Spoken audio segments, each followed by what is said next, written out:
America के एक शहर से गायब हुई लड़की की लाश महीने भर बाद मिली। पुलिस ने लड़की के पड़ोसी को पकड़कर जेल भेज दिया। 6 महीने गुजरे थे। इस बार एक नहीं 2 लड़कियां गायब हुई थी। इस बार भी पहली लाश की तरह दोनों लड़कियों की लाशों पर मिले थे धागों के कुछ टुकड़े। हेलो दोस्तों, मैं हूं आपका दोस्त निर्भय और स्वागत है आपका मिस्ट्रोपीडिया में। आज मैं एक ऐसी कहानी लाया हूं जिसमें धागे के कुछ टुकड़े के सहारे पुलिस ने एक कातिल का पता लगाया। मैं कहानी शुरू करूं इससे पहले आपसे निवेदन है कि चैनल को सब्सक्राइब कर लें और वीडियो को लाइक कर लें। तो चलिए कहानी को शुरू करते हैं। वो 9 सितंबर 1996 का दिन था।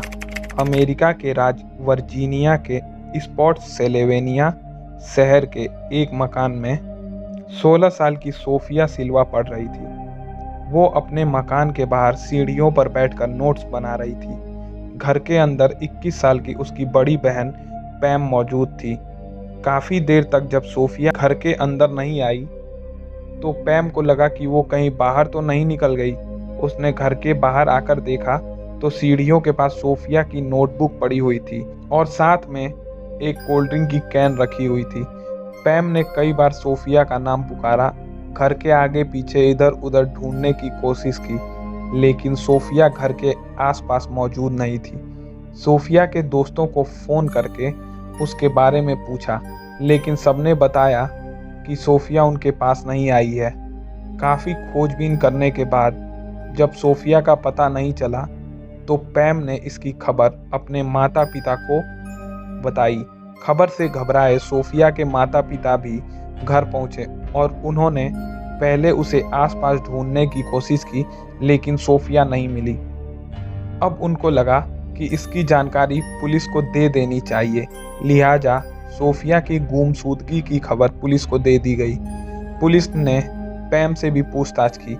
पुलिस पैम से जानना चाहती थी कि क्या सोफिया के गायब होने से पहले उसने किसी भी तरह की कोई आवाज़ सुनी थी। पैम ने पुलिस को बताया कि उसने ऐसी कोई भी आवाज़ नहीं सुनी जो शक पैदा करती हो।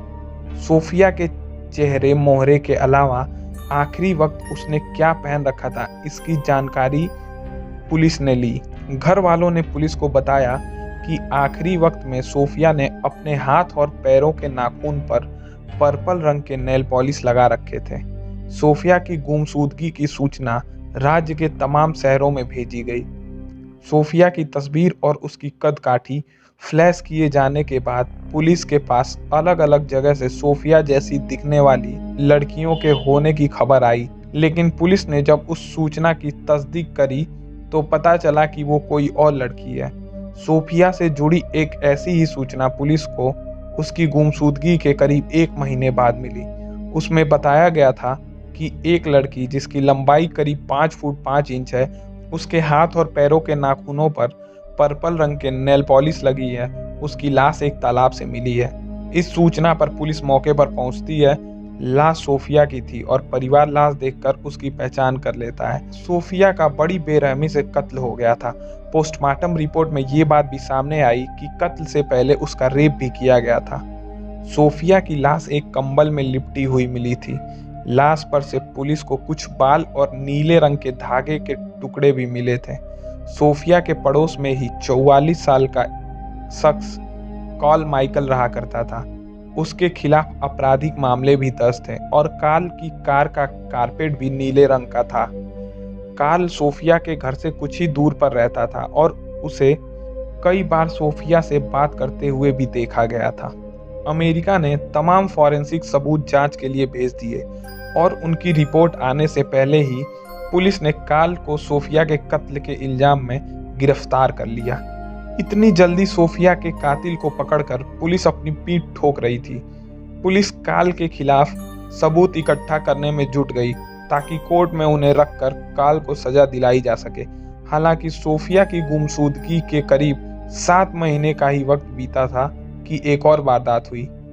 1 मई 1997 को स्पॉट्सयेल्वेनिया की 2 बहनें क्रिस्टीन और कैटी, जिनकी उम्र 15 और 12 साल थी, अपने घर के बाहर लॉन में पढ़ रही थी कि वो अचानक गायब हो गईं। उनके पिता ने जब दोनों बहनों को ढूंढने की कोशिश की तो उन्हें लॉन में उनकी किताबें पड़ी मिली। 2 बच्चियों की गुमशुदगी से एक बार फिर पूरा इलाका हिल गया था। सोफिया की गुमशुदगी और कत्ल की वारदात लोगों के जहन में ताज़ा थी और फिर दोबारा हुई इस वारदात ने लोगों के दिलो दिमाग को खौफ से भर दिया।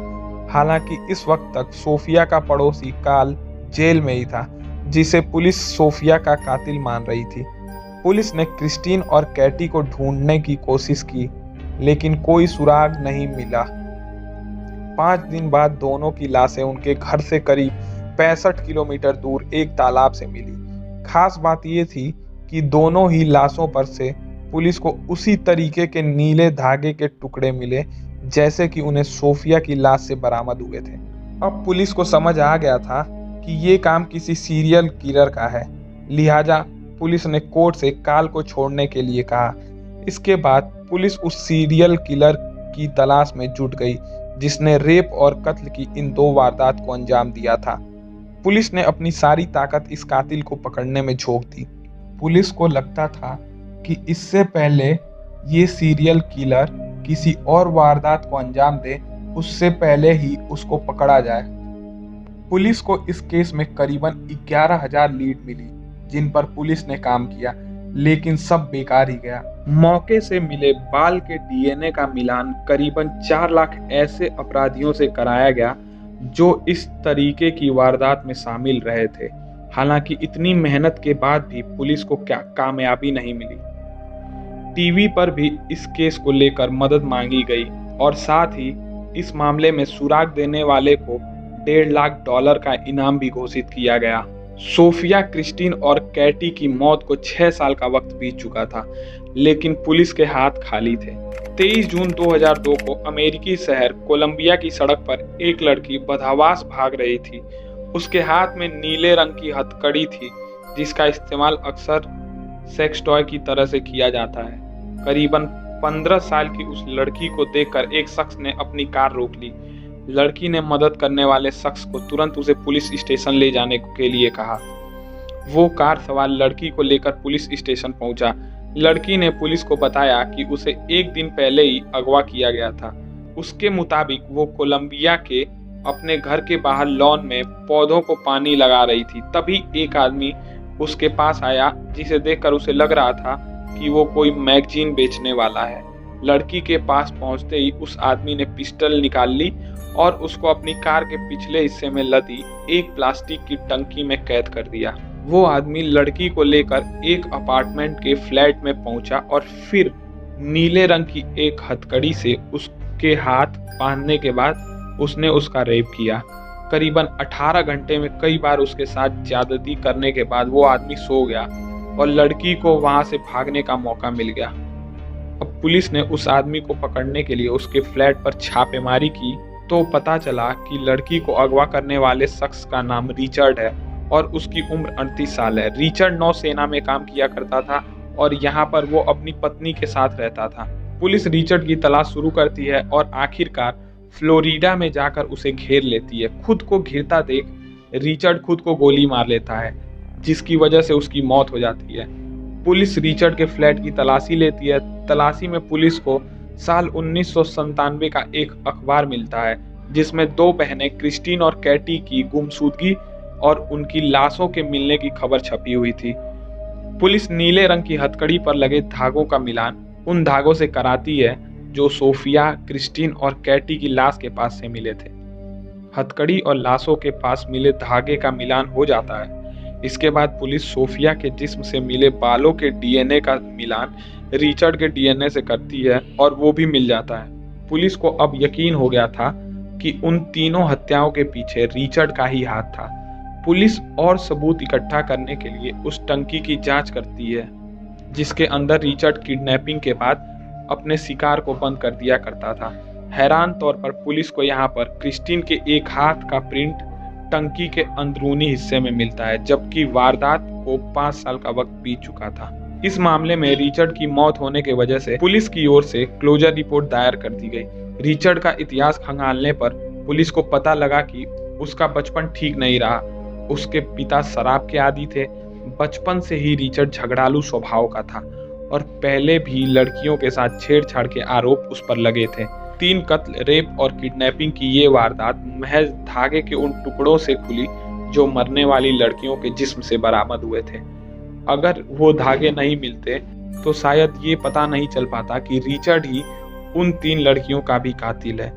भले ही केस का टर्निंग पॉइंट कोलंबिया से अगवा हुई लड़की का छूट कर आना था, लेकिन सबूत के तौर पर धागे के वो टुकड़े ने ही कातिल के खिलाफ सबसे बड़ी गवाही दी थी। तो ये थी आज की कहानी। अगर कहानी पसंद आई हो तो वीडियो को लाइक और चैनल को सब्सक्राइब कीजिएगा। फिर मिलते हैं एक और नई कहानी के साथ। तब तक के लिए धन्यवाद, नमस्कार।